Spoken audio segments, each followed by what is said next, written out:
very thankful for the jury service, and we know that this was hard. This was a very hard case.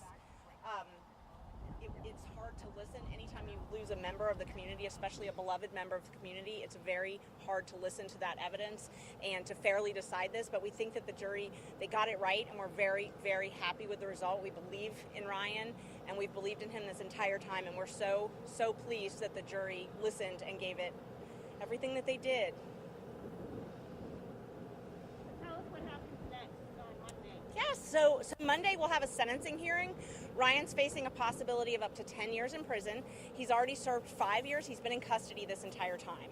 So he'll get credit for all of that time, and the judge can give him anywhere between 1 year and 10 years in custody. But Monday is really about the Grinsteads and letting them speak and letting them be heard, and that's what it's really about on Monday. Did Ryan say anything to you after it came down? We saw him emotional. What did he tell you guys before he left? He was very emotional. He said thank you many, many times, just kept saying thank you, and he felt like the jury heard him, and it's something that's been weighing on his mind for a very long time. I asked him if he wanted to speak on Monday, and he said Monday is about the Grinsteads. Monday is for the Grinsteads to speak, and he wants it to be focused on them. Stephen, you bear the burden to step up if you would, please. Sure, please. For all this time that he's been in jail and everything, let's hear from you. Your reaction when you were in there and heard those words. Yes, sir. The emotion is very real. Ryan's been locked up for a while now, and we're very thankful for the jury and listening and believing in him, and we're excited to get this chapter of our life over with and move on to the next one. What do you think made the difference in this trial? You would have to ask somebody from the jury. I'm not sure. Lawyers. But I think Ryan made the difference. Ryan, I mean, you saw it. You saw Ryan, and you saw him speak the truth and be comfortable finally telling what happened. And he's hoping that brings some closure to the community and to the Grinstead family. But I think that really made the difference. And they kept asking about concealing a death.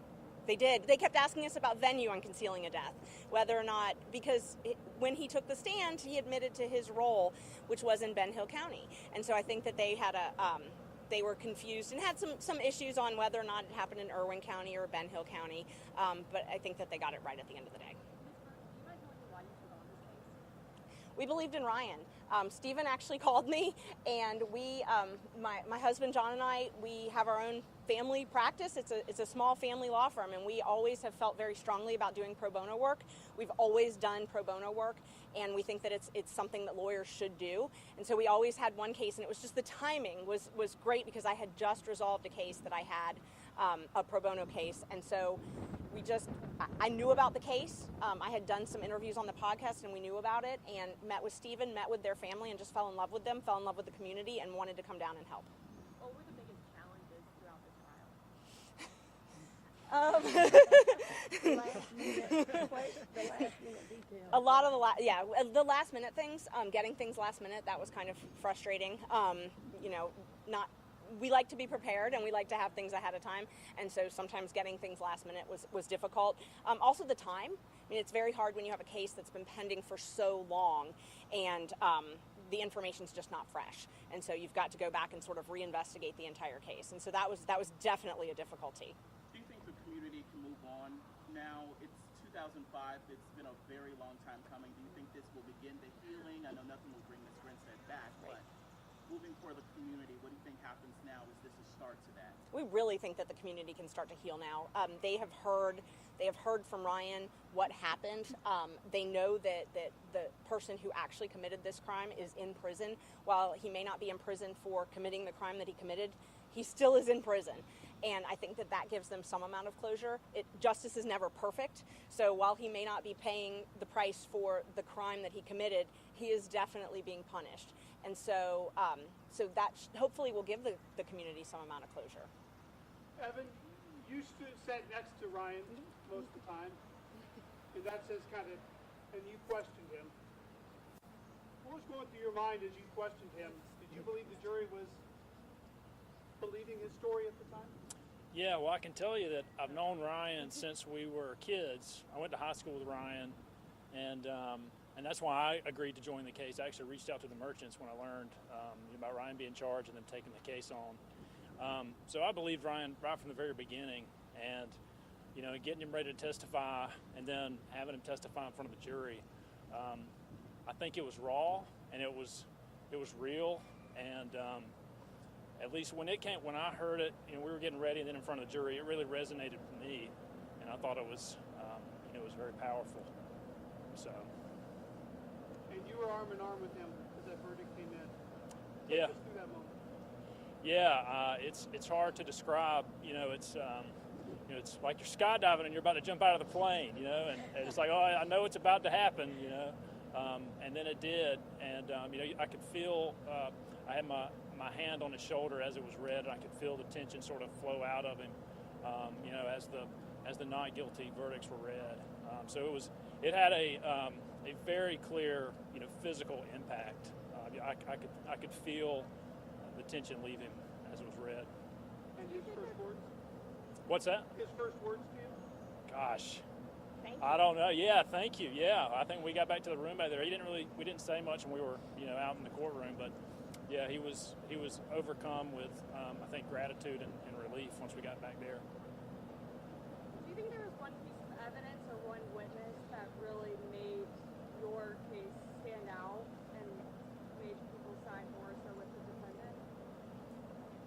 I think it's Ryan. Yeah, I think Ryan told his truth, and I think it was evident to the jury and anybody else who watched it. I think him having the time to tell his story from start to finish, I think it was very powerful. Was he happy to take the stand, or did that need some convincing? Well, no, I think he was very willing to take the stand. There was no time, during the discussions about whether he would do it, that he was ever reluctant to do it. He was nervous about it, as I think anybody would be, to sit in front of, a bunch of strangers on TV and tell something, especially something so personal and so raw. But at no point was he ever, oh, I don't want to do this. He never said that. What made you all decide to encourage him, or if that's the right word, to take the stand? Is there any piece of evidence or any point in the testimony or the presentation of the evidence that pushed y'all in that direction?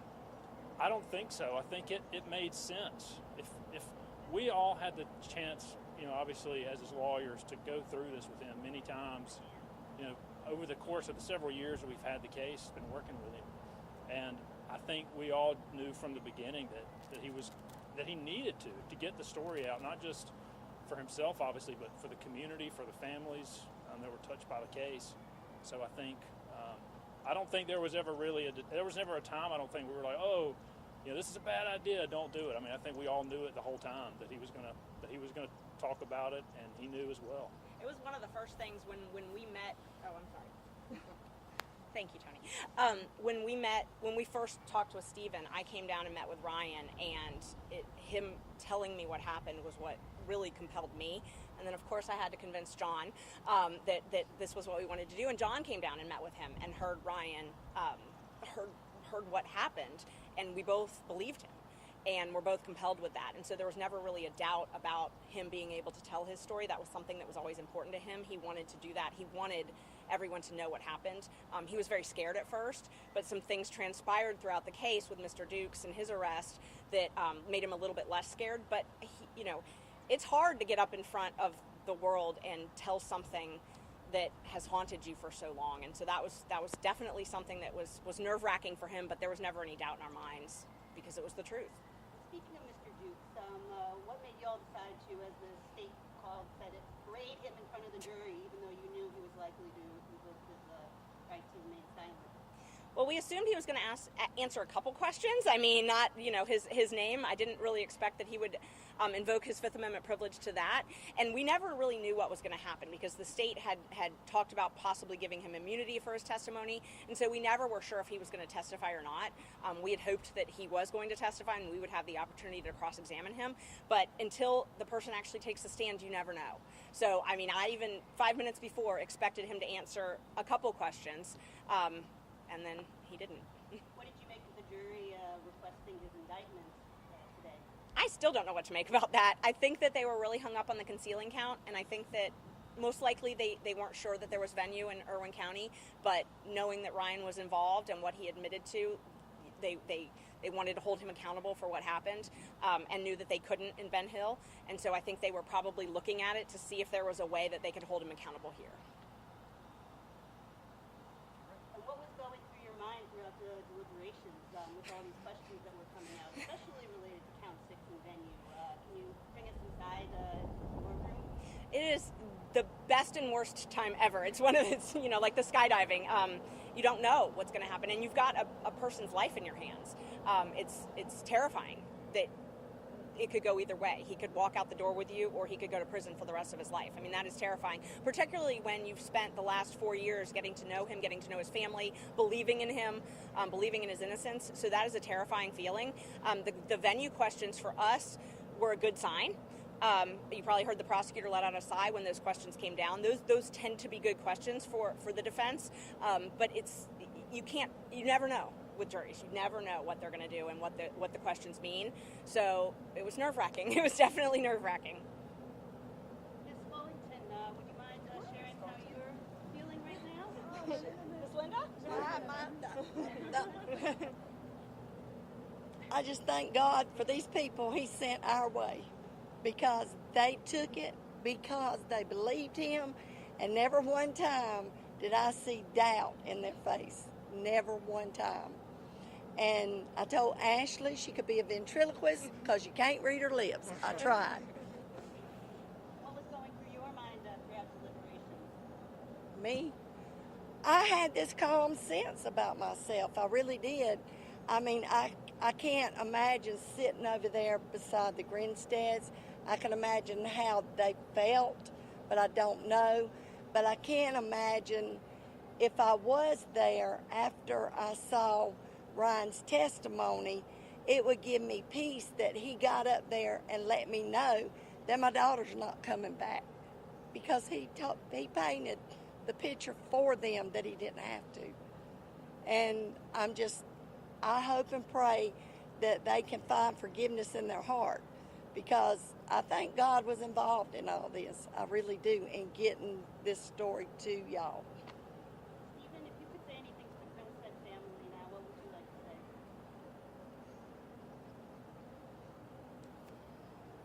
I'm sorry for your loss. I wish that this would have come out in 2005 when the law enforcement had the information. I hate that it took this long, and I hope and pray that they can move past this. Thank y'all. Thank y'all. Thank you. Don't forget to vote for Jerry.